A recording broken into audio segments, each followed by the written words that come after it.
Hey everybody, this is the South Louisiana Patriot, and today we are back here building some Dutch buckets. We're going to be filling them up with vermiculite and hopefully leveling out our table, installing the pump and the reservoir, and hopefully by the end of the day everything will be going great. So here's our Dutch bucket table. This was supposed to go in the greenhouse, but that's what's left of the greenhouse. We've got all of our buckets made. There's our vermiculite. There's another bag. Here is our 5-gallon painters paint strainers, and these should go inside the buckets to keep the vermiculite from going everywhere. We got this vermiculite from our local feed store. I think that's like 4 cubic feet maybe, something like that. So here is our row of buckets, and for the feeder line we're going to be using some black irrigation line. It's that black, it's not PVC, it's something else, but it's that black irrigation line. And then on the bottom down here for our drainage lines, we're going to have a little bit of PVC that comes out of these elbows that runs into a 2-inch line that goes back down into our reservoir that's going to be right here in the ground, because it's way too hot out here to have this reservoir above ground. So here's the bag. I couldn't do that one-handed. Here's the bag. It just kind of has some elastic on the edge here, and it just goes in there, and that's going to keep the vermiculite from running out of the drain. And now all we got to do is fill it up. So here's our bucket full of vermiculite. At this point, this bucket's ready to be planted.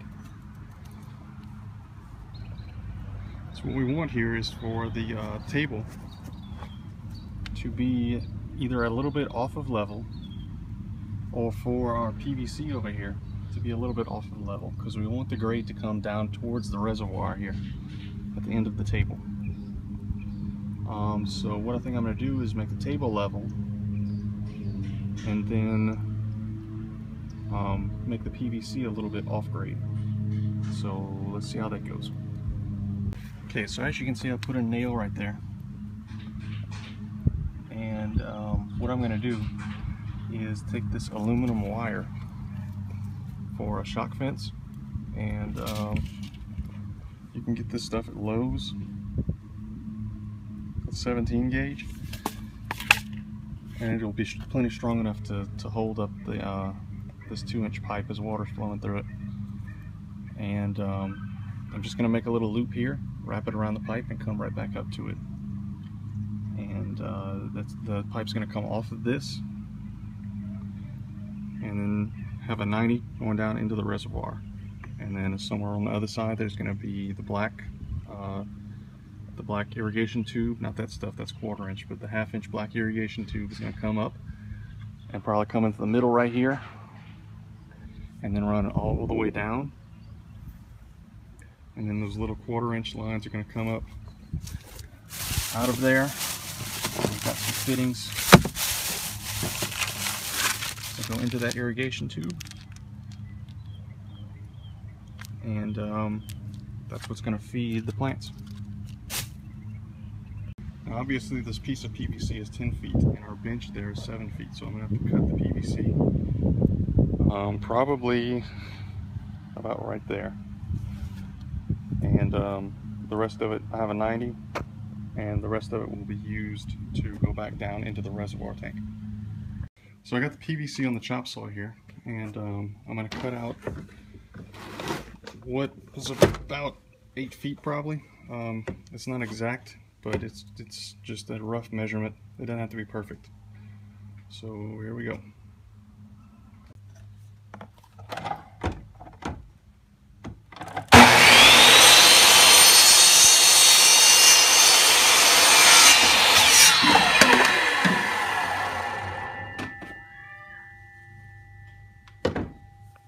So there we go.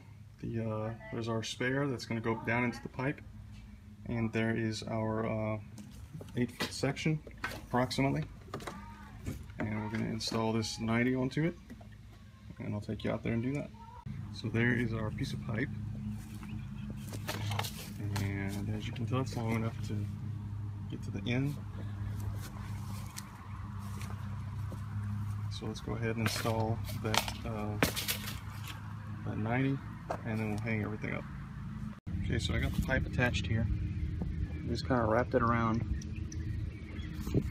both sides, there and there. It just goes under and comes back up and wraps around. Nothing too hard there.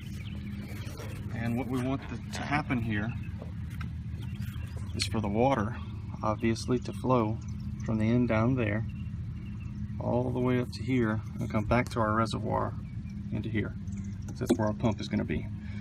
So that means that this side has to be lower than that side. Let's see what happens when we put our level on it here.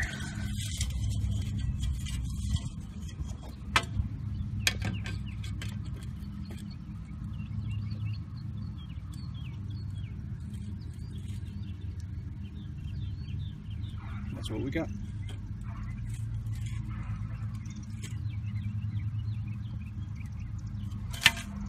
And if you want faster water flow or faster return or whatever, you can just lower this side a little bit more, and the water will run back that way even more.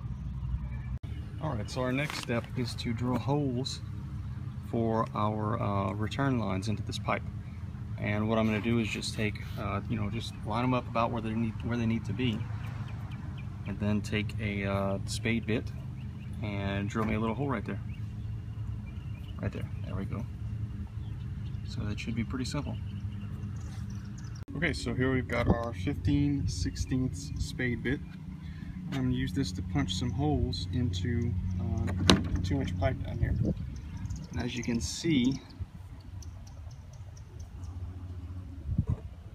15/16 is just a little bit bigger than the OD on this 1/2-inch PVC. So that should work out great. I'll check back in when that's done. Okay, so we got our hole cut out, and that spade bit makes a pretty ragged hole. So you want to kind of go slow, take your time, otherwise you can end up with a big giant mess. And the next step is just to take the 1/2-inch PVC, put it into the 90, and sit it down on top. There you can see it just fits in there perfect. So what we got to do now is cut a bunch of these 1/2-inch PVC into 2-inch sections, and that's going to give us the downspout that's going to go into our 2-inch PVC. So it's just 1/2 inch. We're cutting into 2-inch sections. This goes up into the 90s and down into the 2-inch, and this is going to be for our water return. Okay, so we've got everything in place. You can see there. All of our little extensions are in place, so we're ready to start filling all these buckets up with vermiculite. Okay, so we got all of our strainer cloth into place here. As you can see, the next step will be to fill all these buckets up with the vermiculite.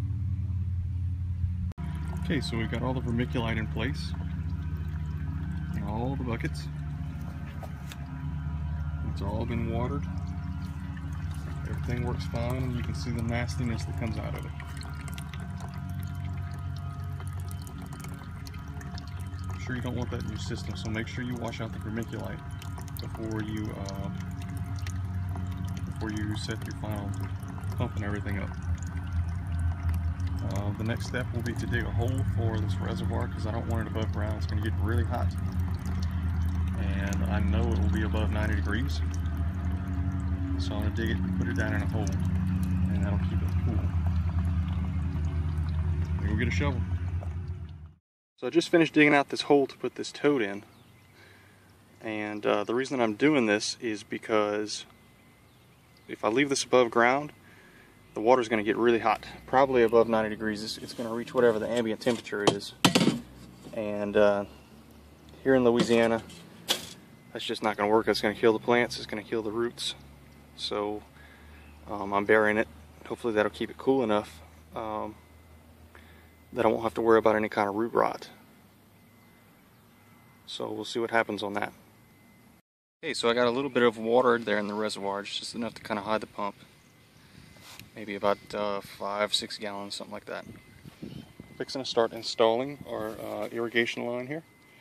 And this is the 1/4-inch tube that's going to go into the pots, into the buckets. And then I've got some 1 gallon per hour drippers. Got plenty of those. And I got a punch tool. And that punch tool is going to be used to put holes into here, into our black poly. And then we're going to install our drippers into the holes, and then that goes on to the other end of the drippers. So here we go. Okay, so we got our tank partially filled. We got all of our drippers in place. And one thing I noticed about these drippers is that they do tend to leak. At first, I don't know if it's going to be an at first or if it's going to be constant. I hope it's not constant because I don't want to have to come back here and caulk all of these ends to make sure that they don't leak.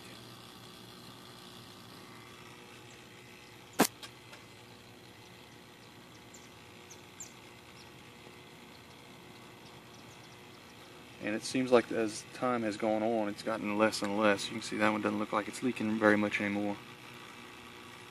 So it may just stop. But everybody's dripping. The pump is running.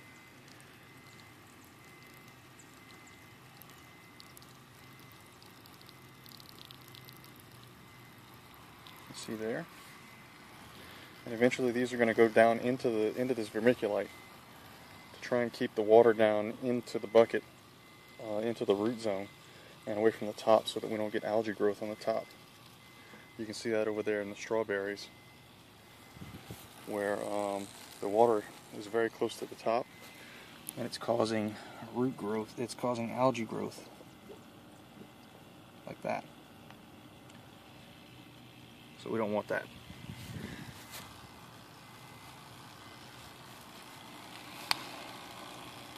But you can see here,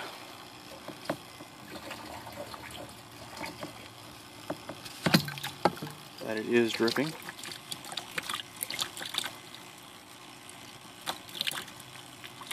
So it has started to run water through here.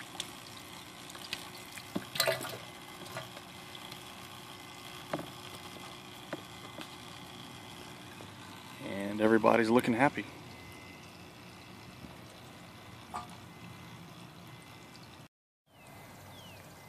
What is your name? Miss. Miss who? Miss Filthy Prepper. Miss who? Miss Filthy Prepper. You're filthy? You're a prepper? No, not really. No. What are you doing? Planting tomatoes in Dutch buckets in vermiculite so we can attempt to grow a hydroponic garden. What kind of tomatoes are these? Cherokee purple.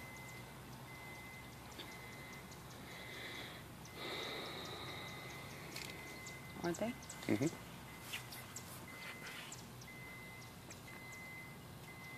Why are you sticking that way down in there? Well, where do you want it to be? Way down in there? But why are you sticking it way down in there? So that it waters the roots of the plant and provides nutrients to where the necessary growth needs to be.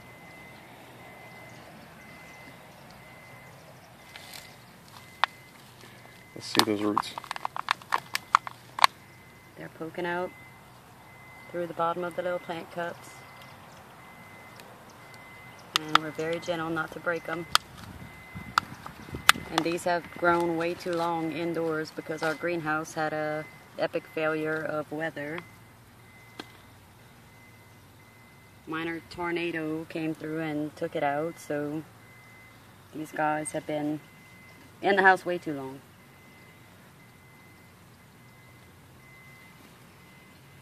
They definitely need transplanting yesterday. Even under that 400-watt light, they're still leggy. Yep, very leggy. Poor babies. I have to cut that one longer. Or that deep. Right here, doggy.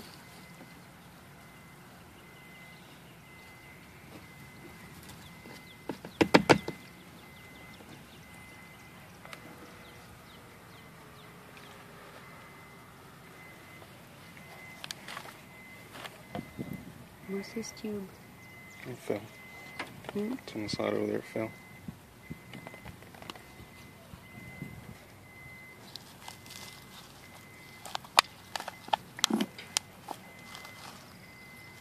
Some nice healthy roots there.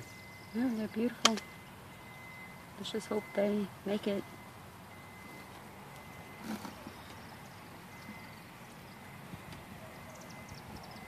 These have been nurtured indoors for how long now, Dad? Since at least February.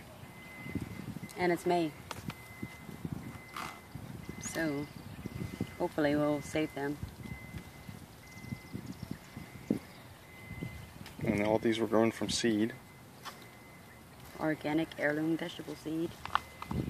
Ooh, spider. Go away, Miss Spider. Miss Filthy don't like spiders. So you're gonna flick them Ew. on me? No, I just had to have it go away. They're God's creatures, but I don't want them on me.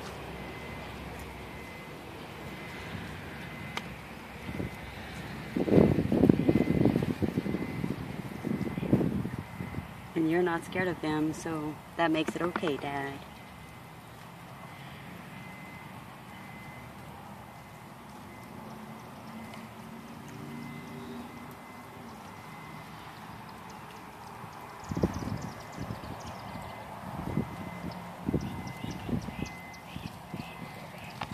This one has some nice pretty roots, look. Pretty healthy white roots. Can you see them?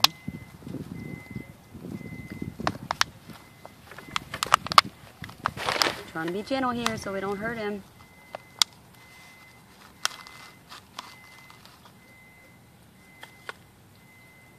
They are so ready to be planted.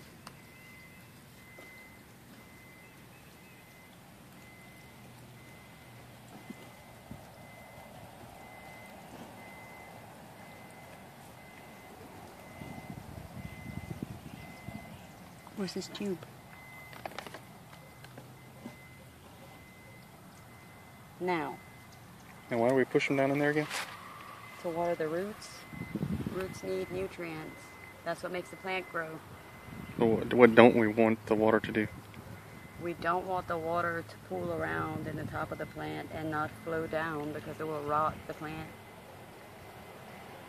And then they'll die before they produce anything. So you do want the water to go right on down to the roots, which is where the plants actually need nutrients. So we actually have some more plants over here. We don't have enough buckets. Some of these are cherry tomatoes. Which ones are cherries? Ones on the end? Not labeled. We got cherries and we got... They were labeled, but their labels were off. These are some kind of bell peppers that I planted from seed. This is cherry tomato. So I'll bet some of these are cherry tomatoes. Some are actually. Some of these little markers are still there. This one's a cherry. I think that one's a cherry. Not too sure. They're not all labeled. Actually, I think these are Cherokee Purple. This is cherry. This is cherry. Cherokee Purple. And I think Cherokee Purple, but my labeling wasn't done too well. So we'll have to see when they actually come up what they produce.